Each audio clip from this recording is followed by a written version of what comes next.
What is up, everybody? Welcome back to the garage, and today we are diving into the fuel pump on the Super Auto, which apparently died the other day.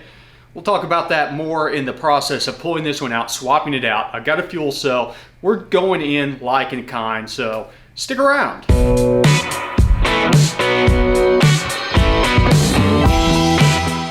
Hey everybody, I want to thank you for stopping back by the garage, and if you are not already a subscriber, make sure and click that subscribe button down below. If you find this video or any of the other videos helpful, throw that thumbs up. I super appreciate it. That's what helps the channel get discovered. So, that being said, if you're a patron, you're probably seeing this video a day or two sooner than the rest of the people out there because I did not have enough time to shoot a grabbing beer with the garage today. Probably going to do one tomorrow, honestly. But nonetheless, this is going to be a little early access thing because we are drinking a cold beer. I don't know where I set it, but the beer fridge is right behind that door right there, so there's plenty more to be drank. And we are going to dive in, pull this fuel pump out, swap it out real quick, and then we will we will jump into a log, take a look at it, see why or how the fuel pump died and how it showed up on the log beforehand, and then we will look at kind of what we can do to tune for a new fuel pump whenever we are using a PWM style pump, aftermarket style pump, with a factory returnless fuel system. Okay, it's a little bit tight in here, so forgive me. I don't want to open the garage door up, but we have got everything that we should need. We got plenty of towels to soak up some fuel. The pressure has been drained off of this. We're going to break it loose here at the fitting.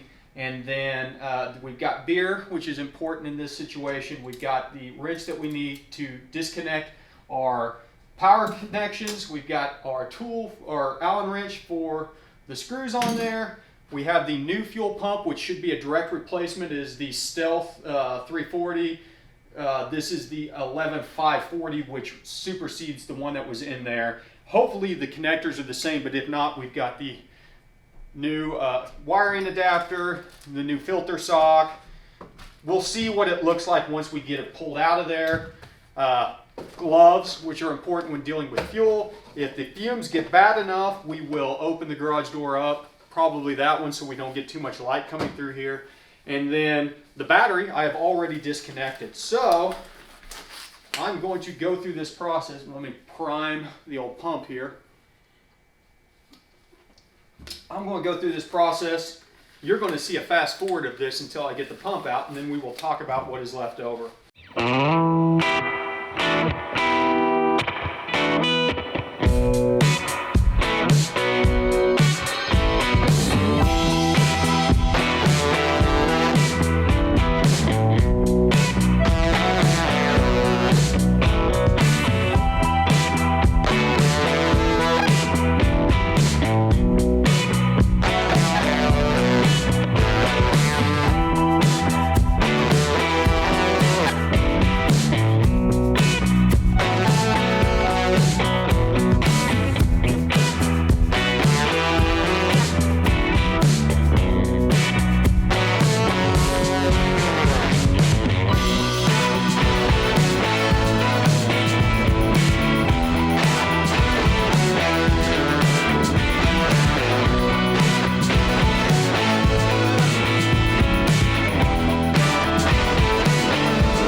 Well, good news, the pump's not dead. If you see here, our outlet hose, which was using a PEX style crimp, actually popped off.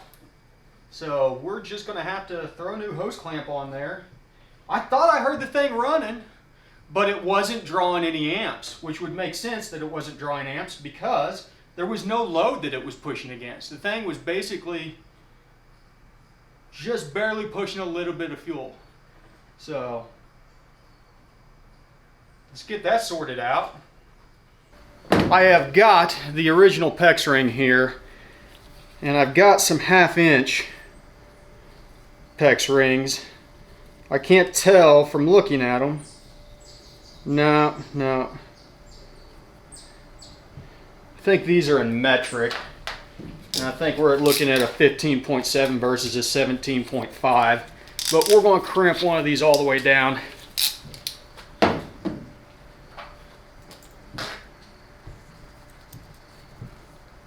I just don't think that that'll hold.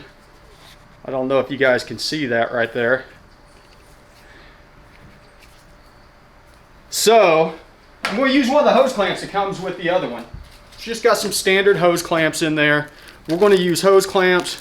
We're going to reattach the top side of the outlet tube. And honestly, probably what caused this is this pump providing too much pressure, and I had not scaled the duty cycle back on it.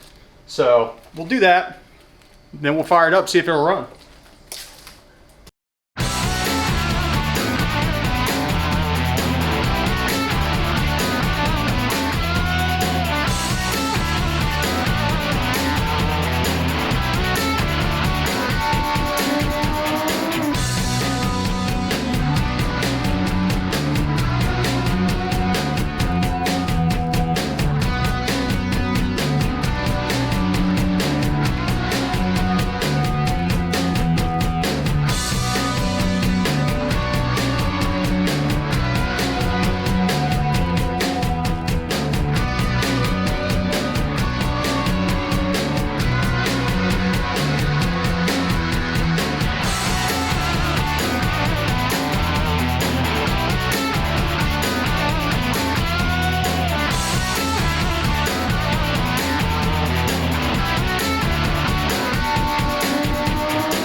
Well, cheap, easy fix, right? Just have to open that thing up. It's time to drink a beer in celebration on that one.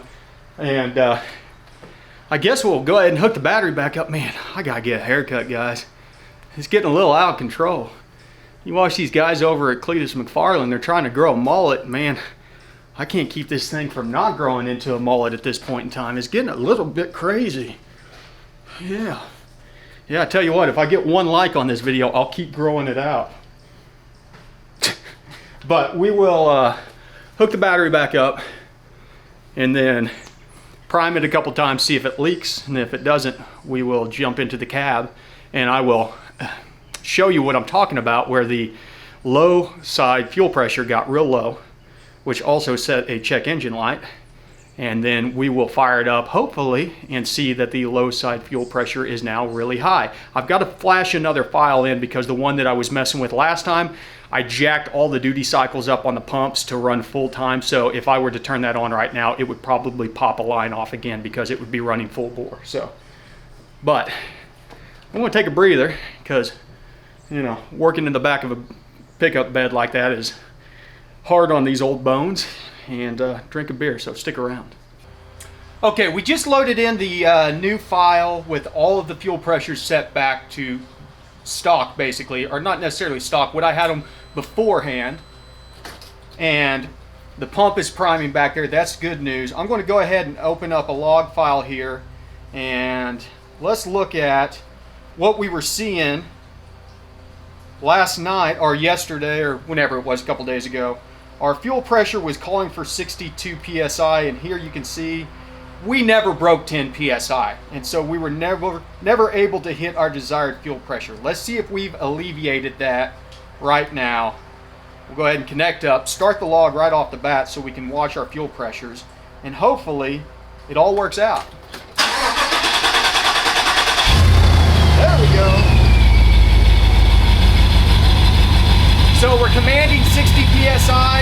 We're hovering right around 60 psi, which is good news. Commanded 1350 on the high side. We're getting right around 1350. So looks like we fixed the problem. Woo!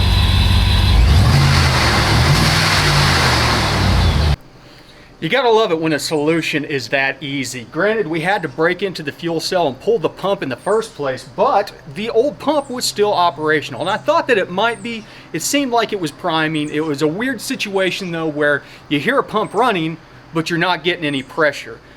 Come to find out, yeah, that pickup tube, technically it's not the pickup tube, it'd be the charge tube, had just popped off. So simple fix, $1 hose clamp, everything's good to go. Put the tune back and everything looks good. We're still going to do a video about checking out our duty cycle, or basically our desired pressure versus our delivered pressure, to make sure that the aftermarket pumps are working properly. So keep your eyes peeled out. That'll come out here in the next day or so, maybe a week. But I do want to double check, make sure that we are not overpressuring the pump. The idea behind it is that the fuel pump control module will only ask for as much pressure as the high pressure system needs. And because of that, you should really only be delivering what is being asked of the pump. Now, it has worked perfectly up to this point, but I've only been concerned about having low pressure. I've not been too concerned about having too much pressure on the low side, because I figured that the high pressure pump's only going to deliver as much fuel as it absolutely has to. So that being said, just want to thank everybody for their support as always. If you have not subscribed, go ahead and hit that button down there. Like it if you like this video. Want to see more videos like this where we work on actual problems, dive into the tune side of it, see what's going on, and try and solve it from that. And other than that, remember, ABT, always be tuning, and thanks for stopping by the garage.